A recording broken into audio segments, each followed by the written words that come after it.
Oke, halo semuanya, apa kabar? Jadi mohon maaf sekali ya kalau kita memang banyak nggak langsung tatap muka, namun diharapkan semuanya bisa mengikuti dengan baik dan saya yakin juga untuk rekan-rekan sudah banyak sekali pengalamannya. Dan kalau ngomongin tentang entrepreneurship ataupun juga ngomongin innovation, kita harus mulai dari yang namanya mindset, karena itu penting banget ya untuk bisa membentuk apakah kita benar-benar ingin berusaha sesuai dengan keinginan dan juga kemampuan kita. Nah, memang ini chapter yang paling awal sebenarnya, di chapter 3, walaupun kita sudah lewat dari UTS, nggak apa-apa ya. Dan juga mungkin dari rekan-rekan kemarin sudah melakukan UTS dan sudah melihat apa saja soal-soalnya, dan terus terang saya belum menilai, tapi saya yakin jawabannya bagus-bagus. Dan dalam soal itu ada kisah tentang seorang entrepreneur yang juga merupakan teman saya, yaitu adalah Peter Shearer. Dia adalah pendiri Wahyu dan dia baru saja mendapatkan pendanaan Series B senilai lebih dari 5 juta dolar. Sorry, 5 atau 10 juta dolar gitu ya. Nah, Peter Shearer ini adalah seorang yang sangat-sangat entrepreneur sekali. Saya udah kenal lama dari dia, udah lebih dari 10 tahun.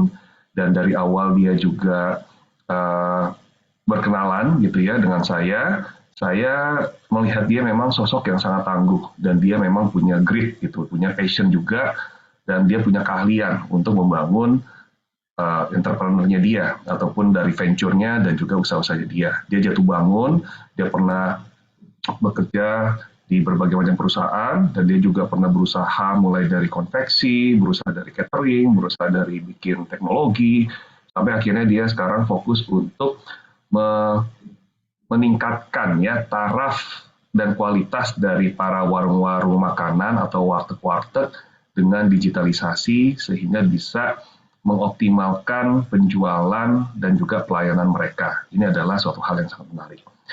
Nah, rekan-rekan semua, karena itu kalau saya bilang tentang entrepreneurship ya, ini memang sangat-sangat uh, kalau boleh dibilang tuh ada orang yang memang bisa dan ada orang yang pengen, itu beda gitu ya. Saya bisa jadi entrepreneur beda dengan yang saya ingin menjadi entrepreneur. Karena belum tentunya semua bisa gitu menjadi entrepreneur. Karena apa? Karena selain daripada keinginan, harus juga ada kemampuan. Seperti tadi yang saya bilang. Nah, karena itu kita mau tahu nih, bagaimana caranya supaya kita bisa paham bahwa kita punya mindset seorang entrepreneur atau enggak. Dan bukan hanya sekedar ikut-ikutan, ya ini bukan sekedar kita pengen jadi seorang yang punya um, ide saja, kemudian kita nanti cari investment, setelah itu selesai. Enggak, tapi benar-benar kita bisa mendevelop ide tersebut dan kita punya kemampuan untuk melakukan itu. Menjadi seorang entrepreneur juga sulit-sulit gampang dan bahkan banyak sekali godaannya, terutama hal-hal yang mungkin bersifat dengan etis ya atau etika ataupun juga bersifat dengan bagaimana ego kita sebagai entrepreneur. Jadi ada the dark side-nya serta bagaimana kita harus melakukan sesuatu sesuai nggak dengan etika atau enggak dan itu juga yang harus kita lakukan. Baik, nah, balik lagi nih ya, kita harus pikir nih kita apakah seorang entrepreneur atau enggak, karena mungkin kita jangan sampai FOMO atau fear of missing out, ngikut-ikutan aja dari teman-teman kita, karena seorang entrepreneur itu harus ngambil risiko, dan itu nggak mudah. Mengambil risiko itu ibaratnya adalah kita tahu apa yang harus kita korbankan, dan kita mengerti kalau kita bisa mencapai sesuatu, ada reward yang kita dapatkan. Tapi ada juga resikonya, seperti yang tadi saya bilang. Nah, resikonya apa? Resiko kehilangan uang, resiko kehilangan aset, resiko kehilangan relasi, resiko kehilangan kepercayaan, macam-macam. Jadi kita harus siap untuk itu dengan segala resikonya. Nah, karena itu kita lihat dulu nih. Jadi seorang entrepreneur itu siapakah mereka atau bagaimanakah mereka serta bagaimana pola pikirnya dari seorang entrepreneur. Dalam kesehariannya seorang entrepreneur pasti selalu melakukan analisis dan juga harus melakukan proses pembuatan keputusan. Jadi misalnya keputusan untuk investasi, keputusan untuk operasional, keputusan untuk menekan biaya, keputusan untuk menerbitkan produk baru, keputusan untuk finansial, dan seterusnya. Dan bahkan nggak hanya satu saja. Beribu-ribu macam yang harus dilakukan oleh seorang entrepreneur. Saya sering bilang bahwa kalau jadi seorang entrepreneur, apalagi misalnya jadi startup founder, itu title-nya boleh saja CEO, tapi bukan Chief Executive Officer, tapi adalah Chief Everything Officer. Semuanya harus dibuat. Nah, itulah memang sifat dasarnya dari seorang entrepreneur. Nah, entrepreneur ini bisa seorang yang individu, ataupun bisa juga sekelompok dari individu yang sangat berkomitmen untuk bisa bekerja keras dan bekerja cerdas dan bisa membuahkan hasil dengan risiko yang dihadapi. Saya baru saja kembali dari B20 di Bali. Jadi B20 itu adalah Business 20, merupakan bagian dari rangkaian acara G20 atau Government 20, dan di B20 ini di hosting oleh Kadin, ya, Kamar Dagang Indonesia, Kamar Dagang dan Industri Indonesia, di mana juga saya salah satu anggotanya. Dan saya banyak sekali ketemu dengan para entrepreneur, banyak juga ketemu pengusaha-pengusaha muda. Nah, mereka ini memang banyak sekali ya karakteristiknya itu yang cepat cari peluang, cepat melakukan sesuatu, cepat untuk memutuskan sesuatu. Karena mereka ini adalah seseorang yang benar-benar bisa cepat bergerak gitu ya, karena seorang entrepreneur tuh dituntut seperti demikian, karena kalau enggak mikir nanti gimana bisa bayar orang untuk gajiannya, mikir juga untuk gimana cara dapetin duit. Beda kalau dengan karyawan ya kan, kita setiap bulan bisa dapat gaji dan seterusnya. Jadi harus kerja keras dan juga kerja cerdas. Dan kalau boleh dilengkapi, kalau kata Mas Sandiaga Uno, dia bilang adalah kerja cerdas, kerja keras, kerja tuntas, dan juga kerja ikhlas. Nah, itu benar banget ya. Dan banyak belajar juga dari Bang Sandi. Nah, yang lainnya lagi adalah,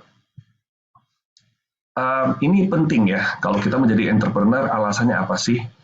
Kalau tadi saya bilang ya, entrepreneur, apalagi yang saya temui di B20, itu mereka cepat sekali untuk mencari peluang.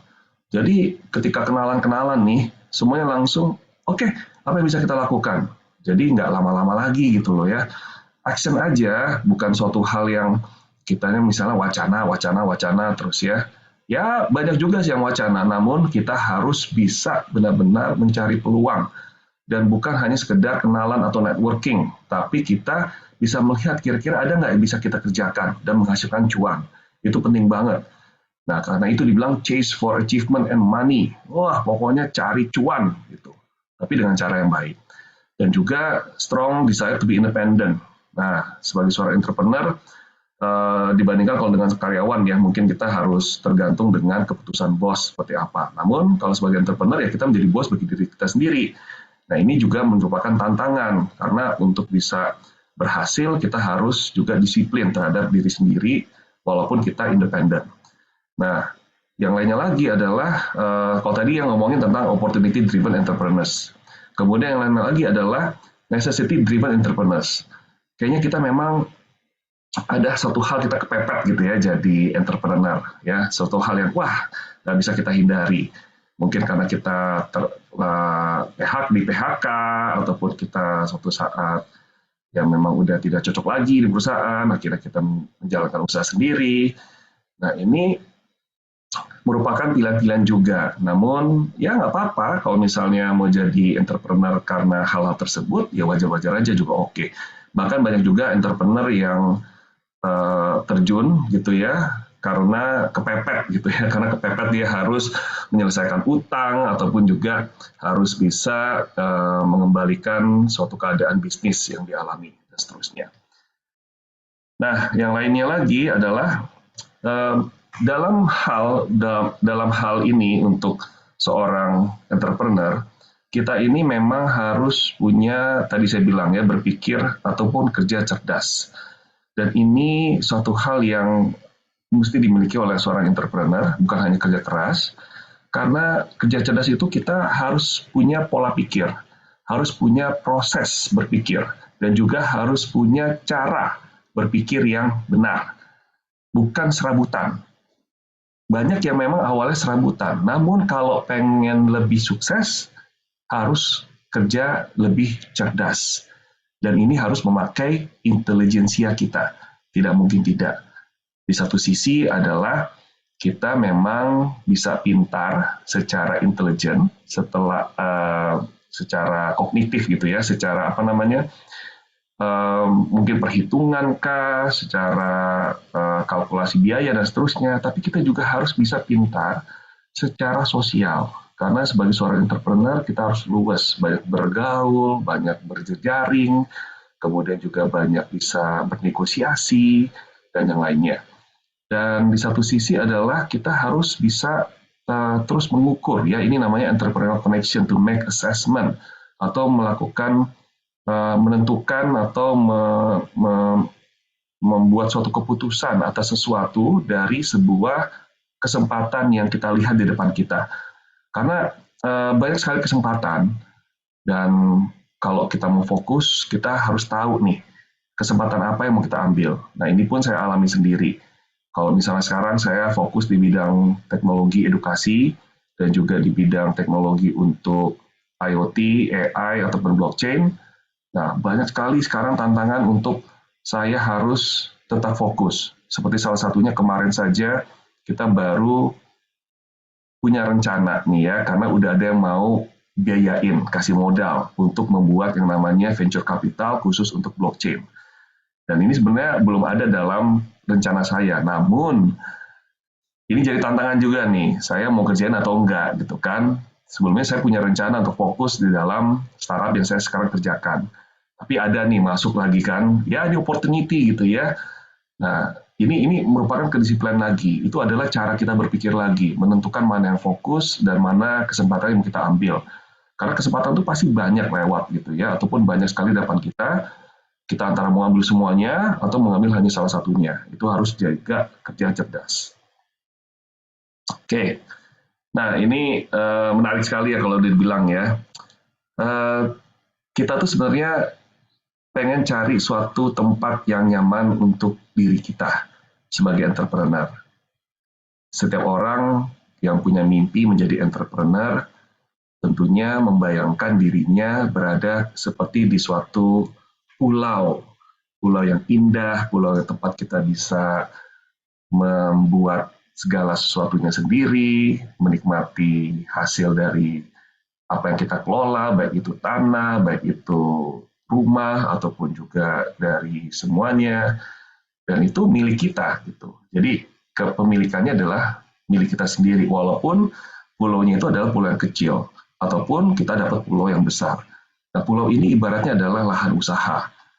Nah, kita pengen punya sesuatu yang merupakan kepemilikan kita sendiri. Nah, itulah yang membedakan dengan karyawan. Dan tentunya ada masing-masing ada enaknya gitu ya. Dari karyawan ada enaknya, juga dari entrepreneur juga ada enaknya. Nah, bagaimana kita bisa membayangkan pulaunya ini seperti apa, usaha kita seperti apa, dan bagaimana usaha kita mendayung-dayung menuju ke pulau tersebut. Nah, mendayung-dayung inilah di tengah-tengahnya kita akan berhadapan dengan ombak yang terjal, kemudian dengan badai yang menerjang, dan bisa dibilang juga ya ketika mendayung ini kita menggunakan perahu yang kecil, jadi banyak sekali tantangannya. Namun ya kita terus bayangkan kita ingin berada di pulau tersebut, kita ingin memiliki pulau tersebut, dan kita ingin punya kenyamanan dalam pulau tersebut. Nah, itu hal-hal yang tadi saya katakan adalah tantangan-tantangan dan apa saja yang kita inginkan dan harapkan dengan menjadi seorang entrepreneur. Nah, di sini banyak sekali terlihat nih. Seorang entrepreneur itu punya banyak karakteristik. Tidak semuanya memiliki semua karakteristik yang ada di sini, dan kebanyakan dari entrepreneur itu memiliki beberapa karakteristik di sini. Saya ulangi ya. Jadi karakteristik-karakteristik yang ada di sini adalah contoh-contoh karakteristik yang dimiliki oleh seorang entrepreneur, walaupun tidak semuanya harus dimiliki, namun kita harus memiliki beberapa ya atribut ataupun karakteristik yang ada, seperti kepercayaan diri, keberanian, terus berimajinasi, independence, mandiri, kemudian cepat untuk mengambil keputusan, kemudian bisa melihat jangka panjang, melihat peluang, dan komit, fokus, terus juga sensitif terhadap orang lain, punya interpersonal skill yang baik, luas dalam bergaul, kemudian juga bisa bernegosiasi, bisa bekerja sama, dan seterusnya. Macam-macam. ya. Dan ini pun yang saya bilang ya kan, saya tanyakan, ini dalam UTS kemarin apa saja yang masuk ke dalam karakteristik yang bisa disematkan kepada rekan saya, yaitu Peter Shearer sebagai founder dari Wahyu. Nah, teman-teman nanti bisa berkaca sendiri ya, di sini apa saja karakteristik yang teman-teman bisa rasakan sebagai entrepreneur untuk diri sendiri, dan nanti sharing ya dalam video yang akan disubmit kepada saya. Nah, ini pun ada suatu hal yang bisa dilihat ya, teman-teman, kalau misalnya mau yakin misalnya dirinya sendiri apakah seorang entrepreneur atau enggak, teman-teman nanti bisa ambil quiz. Ini ada di humanmetrics.com, entrepreneur quiz. Silahkan tes, teman-teman itu sebenarnya ada di mana fit in-nya. Kalau misalnya sebagai entrepreneur, ada di mana nih? Apakah sebagai business leader-nya atau sebagai apa? Nah, ini bisa memberikan cerminan ataupun memberikan suatu bayangan lah. Kita tuh sebenarnya cocoknya di mana sih?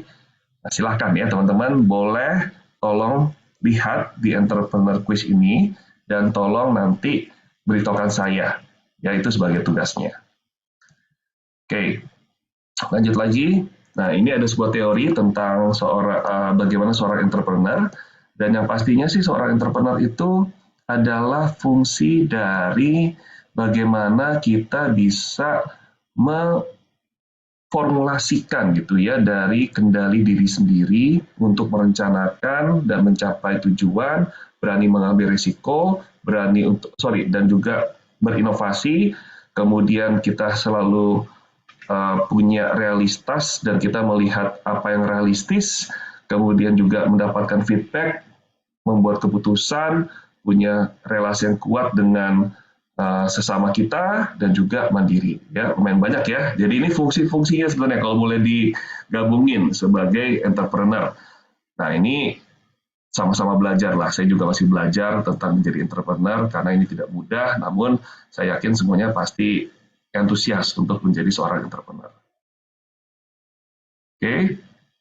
Nah, ini hati-hati ya, karena tadi saya bilang sebagai seorang entrepreneur itu juga harus waspada. Banyak sekali godaannya dan juga termasuk bagaimana kita harus hati-hati secara etika. Wah, kalau namanya tuh ya, kita diajak-ajak temen gitu, banyak nih, weh bos, ada nih peluang bisnis nih di kementerian-kementerian gitu ya, untuk pengadaan, ya kan. Teman-teman juga pasti pernah kayak gitu. Wah, apa di pengadaannya? Wah, kita misalnya pengadaan barang dan jasa. Oke lah, gimana nih? Ya, nilainya mungkin 10M gitu kan. Tapi harus ada kickback. Wah, harus ada komisi lah buat orang dalam. Kalau enggak, kita nggak dapat di proyeknya. Nah, gimana nih menurut teman-teman? Apakah teman-teman mau ambil atau enggak? Nah, itu salah satu contoh aja yang sering juga saya alami. Saya kadang juga sering berpikir gitu ya, saya sebenarnya mau main aman aja, saya nggak mau urusan kayak gitu-gitu, karena males juga gitu. Ya bisa aja sih diambil, tapi kan nanti kepikiran terus, belum lagi kalau kena tangkap KPK dan segala macam. Akhirnya untung banyak, tapi akhirnya jadi buntung karena ya harus ketangkap ataupun juga nanti masuk dalam penjara, akhirnya juga tidak nyaman buat kita semua.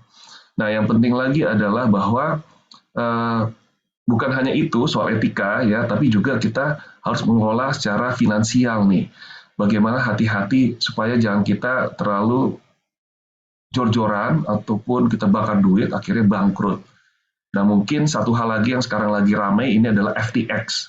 Teman-teman tahu nggak FTX? Itu startup untuk cryptocurrency exchange. Jadi dia memberikan platform untuk tukar atau jual beli aset-aset kripto seperti Bitcoin dan yang lainnya. FTX ini didirikan oleh Sam Bankman-Fried, masih muda usianya dan dia pernah menjadi bilioner. Namun dalam waktu 2 hari 2 malam, kekayaannya terjun bebas dari 16 miliar dolar sampai sekarang hanya berapa ratus ribu dolar saja. Dan ini parah banget memang. Karena apa? Karena tidak ada fungsi kontrol, kemudian juga banyak yang penggelapan dilakukan. Nah, ini hati-hati. Ini menjadi dark side dari of entrepreneurship-nya.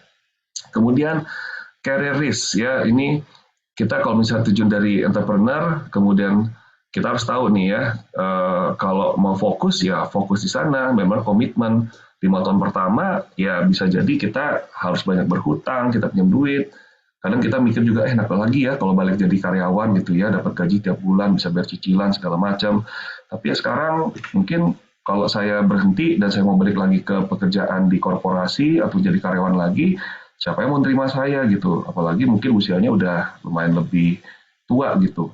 Dan saya mau nggak terima dengan gaji yang seperti dulu 5 tahun yang lalu gitu ya. Nah itu juga risiko untuk karir. Ataupun risiko yang lainnya seperti tadi saya bilang, risiko sosial, risiko psikik. Wah jadi entrepreneur itu yang malam mesti harus mikirin usahanya gimana.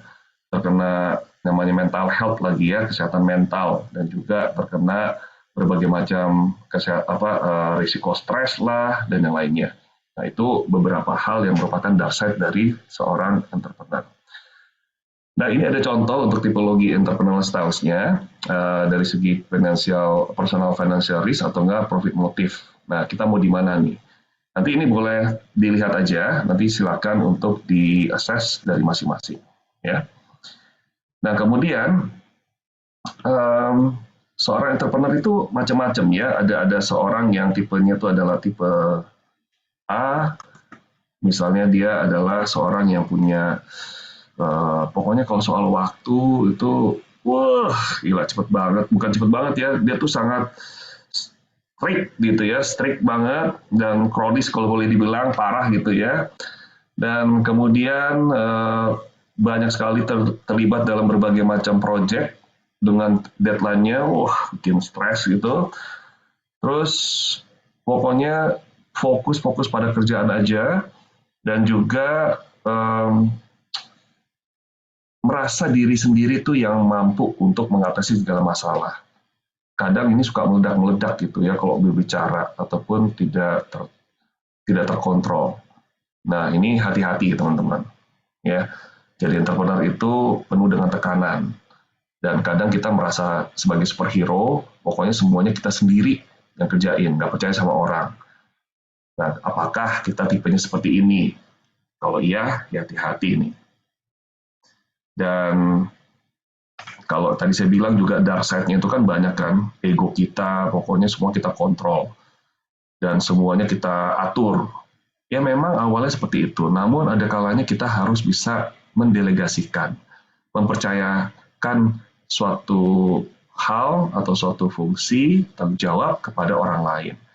Karena sebagai entrepreneur kita juga adalah sebagai leader. Kita memberikan contoh. Kalau sanggup melakukan semuanya ya monggo, tapi ya gimana kita nanti mau berkembang ataupun bertumbuh. Kalau nggak percaya sama orang terus, ya gimana? Namun saya juga pernah belajar sih, ada banyak sekali para pengusaha-pengusaha sekarang yang besar ya, mereka awalnya seperti itu ya, mungkin kayak seperti Putra Sampurna, ataupun juga seperti Hartono, ataupun juga yang lain. Ya mungkin di awal-awalnya mereka seperti itu ya, semua mereka pegang sendiri, sampai akhirnya mereka bisa mempercayakan kepada orang lain dan usahanya semakin membesar. Nah, di satu sisi nih, sebagai entrepreneur itu kayaknya sekarang status banget ya. Wah, saya tuh entrepreneur, saya tuh CEO dari sebuah startup. Taruh title-nya di LinkedIn, wah dengan berbagai macam title yang canggih-canggih, bagus-bagus gitu ya. Padahal ya itu kan pengen dilihat sebagai sukses. Padahal itu bukan ukuran sebenarnya. Ukuran sukses itu bukan karena kita punya usaha sendiri, tapi ukuran sukses itu adalah kita bisa mengayomi dan membuat usaha kita ini menjadi berkat buat orang lain. Nah, itu hal-hal yang harus kita hati-hati ya, rekan-rekan semua. Nah, kalau boleh dibilang,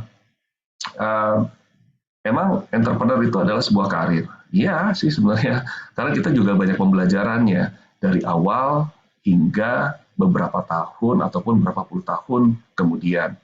Karena kita nggak hanya mendirikan sebuah usaha, tapi kita juga belajar menerima kekurangan, kesalahan, kegagalan, dan kita akan terus naik kelas. Ya kan naik kelas itu kan sebenarnya karir juga kan.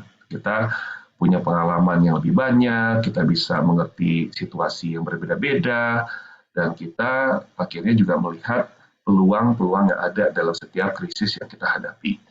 Nah, karena itu sebagai seorang entrepreneur, kita harus selalu mawas diri dan kita selalu mengukur kemampuan kita sampai di mana. Jangan sampai kita ini selalu memaksakan diri ya, semuanya diambil. Nah itu jadi satu kesalahan banyak entrepreneur. Palu gada gitu ya. Ya memang palu gada itu adalah sifat entrepreneur, tapi nggak bisa juga sebenarnya palu gada. Apa lu mau, gua ada. Kita harus fokus, kita harus bisa bagi waktu, kita harus bisa menata diri, mengkontrol diri, apa yang mau kita lakukan dan apa yang tidak kita lakukan. Yaitu juga kemampuannya tadi dibilang kerja cerdas, kerja tuntas, dan juga kerja ikhlas, bukan hanya kerja keras. Nah, balik lagi, harus benar-benar kita itu bekerja berdasarkan etik, jangan sampai kita ini terlibat dalam persekongkolan, dibilang apa namanya, kalau untuk korupsi itu rajwah gitu ya. Nah, ini penting banget ya teman-teman semua. Saya selalu menekankan dan saya selalu bilang bahwa nggak apa-apa deh kita jadi pengusaha kecil-kecilan, namun kita lakukan dengan halal, lakukan dengan cara yang benar. Dan tidak harus sukses instan, tidak harus cepat kita jadi kaya raya, tapi berproseslah. Karena suatu saat pun orang tuh melakukan bisnis karena percaya sama kita, percaya kita melakukan yang benar, percaya kita melakukan yang sesuai dengan aturan, dan juga percaya bahwa kita mampu untuk melakukannya. Nah, jadi ini etika-etika yang harus kita lakukan walaupun banyak tekanan dari rekan kerja kita. Wah, udah ambil aja tuh project dari kementerian, kita kasih feedback aja ya, udah. Aduh, kemudian ya udah deh, pokoknya kita kasih ini nilai quotation-nya kepada klien atau pelanggan kita, dan kita nanti kasih kualitasnya yang jelek. Nah, itu banyak sekali ya etika yang harus kita hadapi. Atau juga misalnya, udah ambil aja nih dana dari customer kita, nanti kita putar aja. Nah, itulah yang menyebabkan banyak sekali kejahatan-kejahatan. Dan itu banyak dilakukan oleh entrepreneur, ya bukan hanya korporasi. Dan mesti hati-hati, teman-temannya, ini saya ingetin banget itu. Oke, next-nya adalah, nah ini teman-teman, balik lagi ya, yang menjaga kita tetap etis adalah balik lagi kepada diri kita sendiri, moral, ya, apa yang kita pandang baik, apa yang kita yakini baik, dan apa yang benar-benar diperintahkan atau dalam aturan itu baik.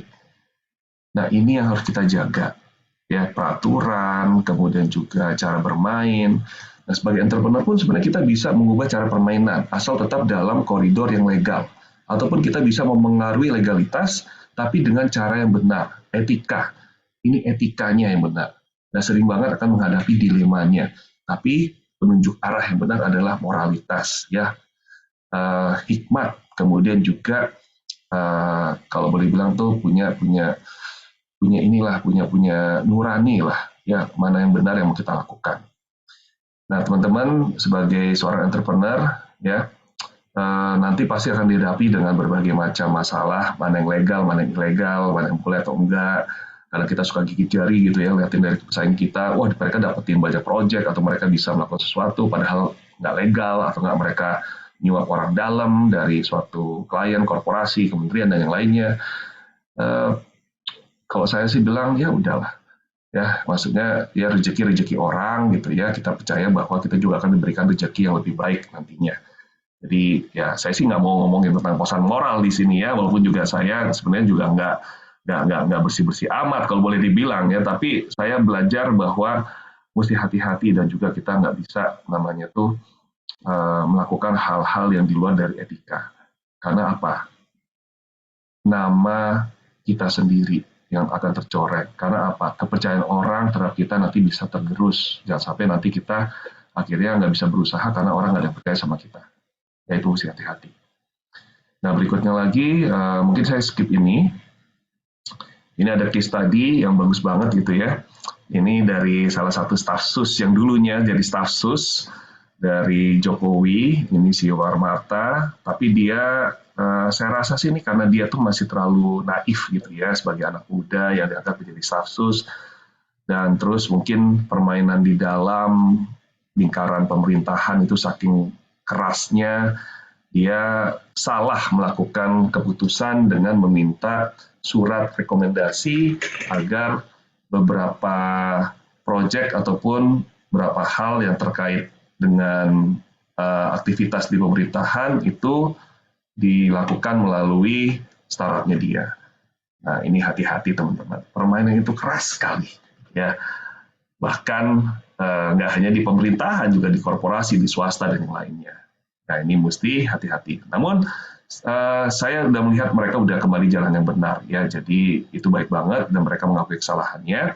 Saya rasa sih ini memang masih naif aja gitu, masih polos lah kalau boleh dibilang, ngikuti permainan-permainan yang ada tuh, jangan sampai kita nanti jadi terjatuh seperti itu.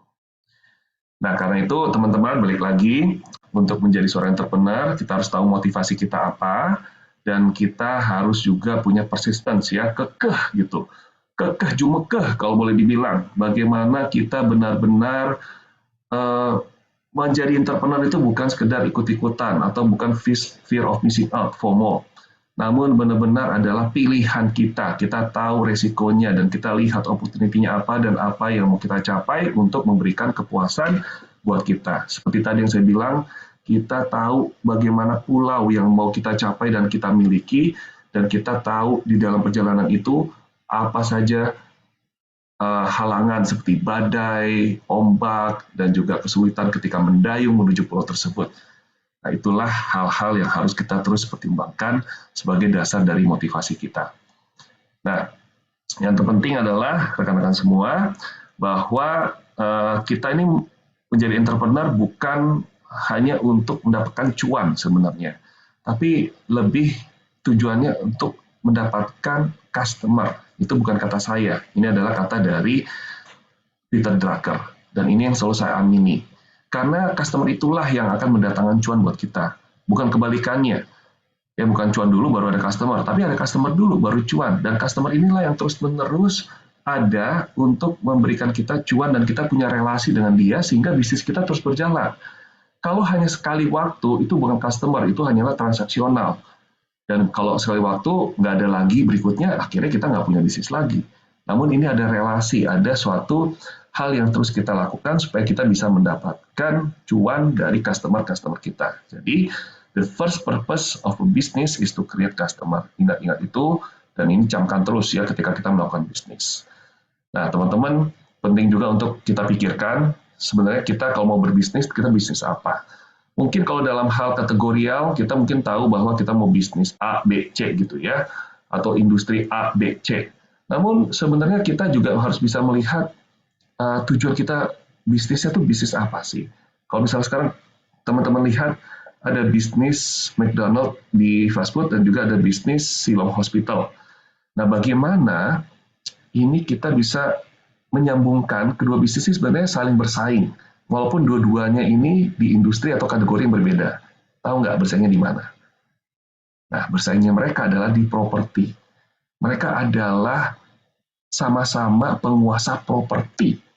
McDonald's mencari properti yang dekat dengan keramaian, bikin store-nya McDonald's di sana, misalnya di perumahan baru ataupun di satu kawasan komersial baru, mereka buka di sana. Makanya sekarang kenapa kita lihat banyak McDonald's yang keluar dari mall, mereka punya sendiri store-nya McDonald's, ya kan?